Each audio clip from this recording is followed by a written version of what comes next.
ദേശീയ തലത്തിൽ കോൺഗ്രസിൻ്റെ ഏറ്റവും പ്രമുഖനായ രണ്ടോ മൂന്നോ നേതാക്കളിൽ ഒരാളാണ്.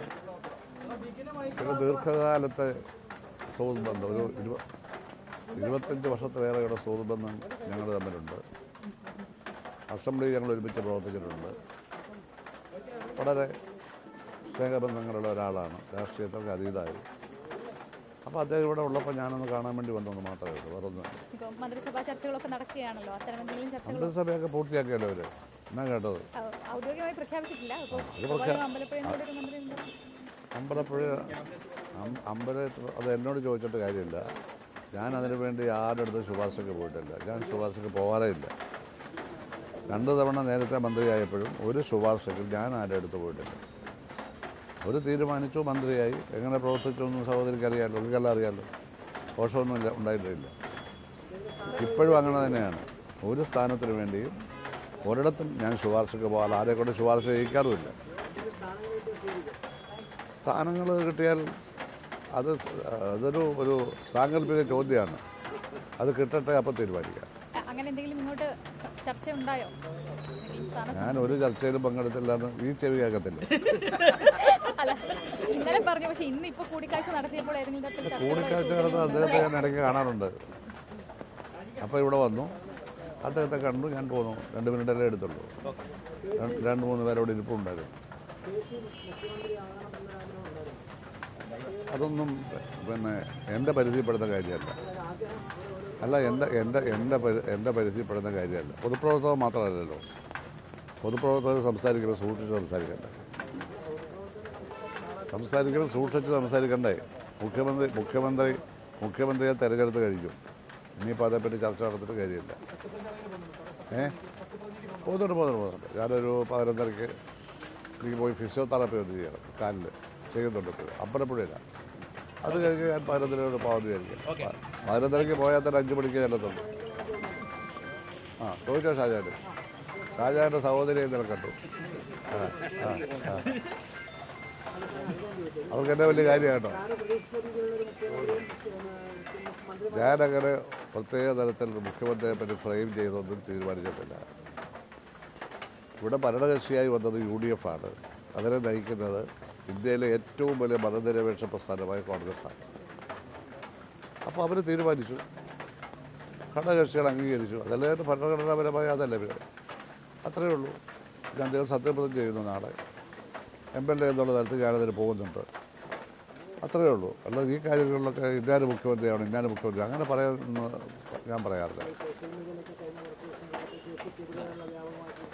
സോഷ്യൽ മീഡിയയിൽ കേസിനെതിരെയുള്ള പ്രചരണത്തോടൊന്നും ഞാൻ യോജിക്കുന്നില്ല.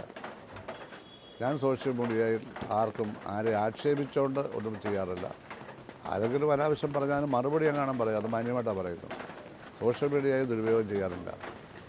കേസിനെതിരായി വ്യാപകമായിട്ട് അങ്ങനെ ചെയ്യുന്നുണ്ട്. അങ്ങനെ അതിൻ്റെ പുറകെ ഒരു ടീം കാണും. ആ ടീമായിരിക്കും ചെയ്യുന്നത്. ആ ടീമിൻ്റെ ഉദ്ദേശം നല്ലതല്ല.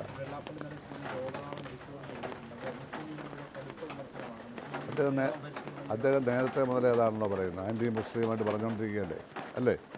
നമുക്കതിനോട് ചോദിക്കാൻ പറ്റുമോ?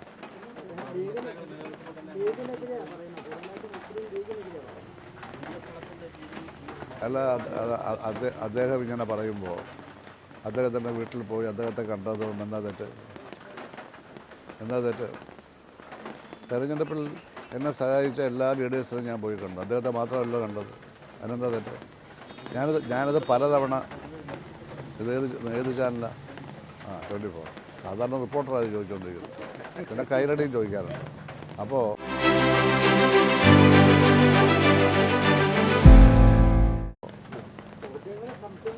അത് കുഴപ്പമില്ല, അതിനൊന്നും പ്രശ്നമില്ല. ഇനി ഞാൻ ക്ഷോഭിക്കത്തുമില്ല, അങ്ങനെ വിചാരിക്കണം. ഒരു കാരണവശാലും ക്ഷോഭിക്കത്തില്ല. എന്ത് വേണം, ശരീരത്ത് അടിക്കാതെ വെച്ചാൽ മതി.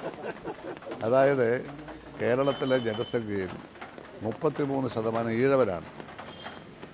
അവരെല്ലാം സുമോട്ടോ SNDP ആണെന്നാണ് സങ്കല്പം. എല്ലാവരും മെമ്പർഷിപ്പ് എടുത്താലും ഇല്ലെങ്കിൽ അതിന് ജനറൽ സെക്രട്ടറിയാണ്. ആ SNDP യോഗം എനിക്ക് വേണ്ടി ഒരുപാട് പ്രവർത്തിച്ചു. ഇവിടെ NSS പ്രവർത്തിച്ചു. കത്തോലിക്ക വോട്ട് മൊത്തം എനിക്കായിരുന്നു. ഏറ്റവും അത്ഭുതകരം, മുസ്ലിം ബൂത്തുകളിൽ 99% എനിക്കാണ് ഭൂരിപക്ഷം. ഇപ്പോഴല്ല, 2014 അങ്ങനെയാണ്. ആ സെക്രട്ടറി പ്രസാദ് ആദ്യത്തെ ബൂത്ത് തന്നെ എപ്പോഴും എനിക്ക് ഭൂരിപക്ഷം. അപ്പോൾ ഞാൻ പാണക്കാട് തങ്ങളുടെ വീട്ടിൽ പോയില്ലേ, ഇവിടുന്ന് ഞാൻ പോയല്ലോ, അതൊരു വലിയ സന്തോഷമായി. അപ്പോൾ വെള്ളാപ്പള്ളി നടേശൻ്റെ കാര്യം മാത്രം പ്രത്യേകം ചോദിക്കേണ്ട കാര്യമില്ല. Is the general secretary of SNDP. അതുകൊണ്ടാണ്, അതല്ലെങ്കിൽ എന്തിനാണ് കാണുന്നത്? അദ്ദേഹത്തിൻ്റെ അഭിപ്രായങ്ങൾ അദ്ദേഹത്തിൻ്റെതാണ്, ഞങ്ങളുടെ ഒന്നും അല്ലല്ലോ. മുസ്ലിം വിഭാഗം സോഷ്യൽ മീഡിയയിൽ ഏതവനെ എഴുതാൻ വയ്യാത്ത സോഷ്യൽ മീഡിയ ഞാൻ വായിക്കാറില്ല.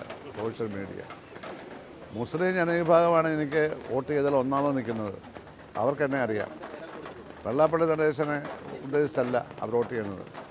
വെള്ളാപ്പള്ളി നടേശൻ നാളെ ലൈൻ മാറ്റിക്കൂടെ? ലൈൻ മാറ്റാമല്ലോ. അദ്ദേഹം പിണറായി വിജയനെ സപ്പോർട്ട് ചെയ്തല്ലേ ഇന്നലെ വരെ പറഞ്ഞുകൊണ്ടിരുന്നത്. നാളെ ഇനി എങ്ങനെ ആർക്കറിയാം? അപ്പോൾ ഇതൊന്നുമല്ല. വെള്ളാപ്പള്ളി നടേശനെ പറ്റിയൊന്നും നമ്മൾ കൂടി ചർച്ചയ്ക്ക് പോകണം. അദ്ദേഹത്തിൻ്റെ അഭിപ്രായം അദ്ദേഹം പറഞ്ഞുകൊണ്ടിരിക്കും. പക്ഷെ നമുക്ക് സ്വീകാര്യമായത് മാത്രമേ നമ്മൾ സ്വീകരിക്കുള്ളൂ. അങ്ങനല്ലേ? അത്രയേ ഉള്ളൂ. ഇപ്പോൾ കോൺഗ്രസിൻ്റെ പിന്തുണയോടുകൂടി അല്ലേ ഞാൻ ജയിച്ചത്. അവിടെ 19,000 വോട്ട് എനിക്ക് കിട്ടിയല്ലോ. CPM-ൻ്റെ നേതാവായിരിക്കുമ്പോൾ ഏറ്റവും കൂടുതൽ കോൺഗ്രസിനെ വിമർശിക്കുമായിരുന്നല്ലോ. പക്ഷേ ഒരു കോൺഗ്രസ്സുകാരനും എന്നോട് ചോദിച്ചില്ല. അവരാത്മാർത്ഥമായിട്ട് എത്ര ആത്മാർത്ഥം എനിക്ക് വേണ്ടി പ്രവർത്തിച്ചു. ഒരു ചായ പോലും എന്നോട് വാങ്ങിച്ചു കുടിച്ചില്ല. അറിയാമോ? അതുകൊണ്ട് ഞാൻ കോൺഗ്രസിനെ പണ്ട് വിമർശിച്ചു. അതങ്ങനെയാണ്. ഇപ്പോൾ ഇന്ത്യ മുന്നണിയിലല്ലേ CPIM അല്ലേ? കേരളത്തിൽ ഇന്ത്യ മുന്നണി വരും 15-10 വർഷം കഴിഞ്ഞ്. നിങ്ങൾ കണ്ടല്ലേ? എഴുതി വെച്ചോ. BJP വരും മേളോട്ട്. അപ്പോൾ ഇന്ത്യ മുന്നണി ഇവിടെ വരും. അപ്പോൾ ഇപ്പോൾ കോൺഗ്രസിൻ്റെ വോട്ട് വാങ്ങിച്ചതെന്ന് പറഞ്ഞാൽ ആക്ഷേപിക്കുന്നവർ അന്ന് എന്ത് പറയുമെന്ന്. മൂക്കിനപ്പുറം രാഷ്ട്രീയം കാണാൻ കഴിയാത്തവർക്ക് രാഷ്ട്രീയ ഭാവി ഇല്ല. പഴയ കാലഘട്ടമൊന്നുമല്ല. അപ്പോൾ ഞാൻ സമയം കളയുന്നില്ല നിങ്ങളുടെ.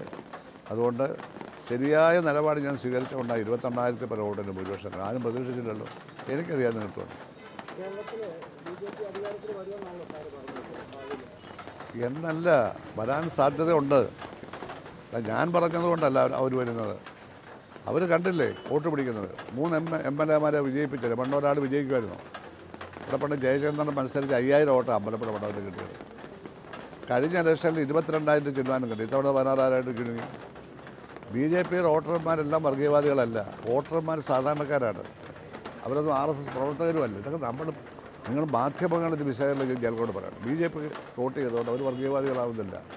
ചിലപ്പം ഹിന്ദു മതത്തെ പറ്റിയുള്ള ഒരു അതീവ സങ്കല്പമൊക്കെ ഓർക്കണം. അതിനപ്പുറം ഇല്ല. മുസ്ലിം ലീഗ് എന്ന് പറഞ്ഞാൽ വർഗീയ കക്ഷിയാണോ? അല്ലല്ലോ. ഒട്ടും വർഗീയ കക്ഷിയല്ല അവർ. വർഗീയ കക്ഷിയാണെങ്കിൽ മുസ്ലിം പേരുള്ള ഒരാൾ അപ്പുറത്ത് മനസ്സിലായി എനിക്ക് വോട്ട് ചെയ്യും. എനിക്കല്ലേ വോട്ട് ചെയ്തേക്കുന്നവർ. 2012 ചെയ്തു, 2011 ചെയ്തു. അപ്പോൾ തെറ്റായ സങ്കല്പങ്ങൾ മാധ്യമങ്ങൾ ആയാലും അടിച്ചേൽപ്പിക്കരുത്. മുസ്ലിം സമുദായം ഇന്ത്യയിലെ ഏറ്റവും കൂടുതൽ മതനിരപേക്ഷതയുള്ള ഒരു പ്രസ്ഥാനമാണ്. ആ പാർട്ടി അതാണ്. കോൺഗ്രസ് ഏറ്റവും വലിയ മതനിരപേക്ഷ പാർട്ടിയാണ്. ഇവരുടെ എല്ലാ വോട്ട് എനിക്ക് കിട്ടി. കത്തോലിക്കൽ വോട്ട് മൊത്തം എനിക്കല്ല കിട്ടിയത്. അവർ BJPക്ക് വോട്ട് ചെയ്തില്ല. LDF-ന് വോട്ട് ചെയ്തു. എനിക്ക് കിട്ടിയത് വോട്ട് ആരാ തരാത്ത? NSS വോട്ട് ചെയ്തില്ലേ? SND ആരാ ചെയ്തത്? ഒരു രാഷ്ട്രീയം ഇല്ലാത്ത വോട്ട് ചെയ്തില്ലേ? 10,000 CPI പ്രവർത്തകർ എനിക്ക് വോട്ട് ചെയ്തില്ലേ? അതിനെപ്പറ്റി എന്താ പറയാനുള്ളത്? അതൊക്കെയാണ് നമ്മളെടുക്കുന്ന നിലപാട് പോലെ ഇരിക്കും. ഇന്ത്യ ഭാവിയിൽ അങ്ങനെ ഇന്ത്യ പാർട്ടിയാണെന്ന് പറഞ്ഞ് ആരും കുത്താൻ പോകുന്നില്ല. ആരെങ്കിലും കൊണ്ട് നിർത്തിയാലും ജയിക്കാനും പോകുന്നില്ല. പല പല പരിഗണനകളാണ് അല്ലേ? മാധ്യമങ്ങൾ നമ്മുടെ കേരളത്തിലെ ഇപ്പോഴത്തെ സ്ഥിതി കണ്ട് നല്ലൊരു രാഷ്ട്രീയം രൂപപ്പെടാൻ വേണ്ടി മാധ്യമങ്ങൾ പോരാടണം. നമ്മളെപ്പോലെ ആരും ഉപദ്രവിക്കാതെ ജീവിക്കുന്നവരെ ആക്ഷേപിക്കാതെ അല്പം സപ്പോർട്ട് തരിക കേട്ടോ. സഹോദരിയോടാണ് പറഞ്ഞത്. ശരി ഷാജാനെ ആ സ്നേഹമൊന്നും എനിക്ക് പോയിട്ടില്ല. പിന്നെ എന്നോട് വേണ്ടാതിനൊന്നും ചോദിച്ചേക്കാം. ഇന്നൊന്നും ചോദിച്ചില്ല. Thank you.